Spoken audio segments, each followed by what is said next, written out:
These types of questions are very difficult because there's a lot of information to sort through, but as always, we want to narrow our focus to fewer ideas at once so that it's easier to understand what's happening. Start with the sentence that they tell us to go to and to move, sentence 3. Look for anchor words, things that are going to force it into certain places. Here's what I notice. When they talk about the problem with this story, it's very clear that they've told the story already, whatever that may be. So this has got to follow some sort of story.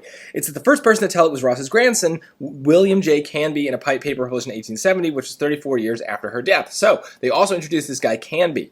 Now, with a couple of ideas in mind, I'd start reading the paragraph and looking for things that connect with that. Well, here we're clearly giving the story of Betsy Ross and kind of talking about how this came to be, that she's thought of the first person to make the American flag. We learned about Washington, blah, blah, blah. We're still telling the story here in sentence 4, and then quickly in sentence 5, we see that they're mentioning this guy Canby. So that means we need to introduce him before we mention him again. So that's a really common thing on the SAT. Look for those kinds of almost like a definition or an introduction of a concept that we then refer to later. It kind of forces us to put things somewhere. So it definitely can't be the case that we have to put sentence 3 after sentence 4 or after sentence 5, because sentence 5 requires that we have introduced this guy.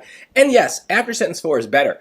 Sentences 1, 2, and 3 all together kind of form a cohesive story about how Betsy Ross came to be known as the first person to sew a flag. So we need to make sure that story is finished before we talk about the problem with the story and introduce the guy who kind of started the story. So all of those things are much more obvious if I've narrowed my focus to those ideas at the beginning instead of trying to do a million things at once and just reading the paragraph 4 different times with the sentence in 4 different places. Your brain cannot handle that much information, that's for sure.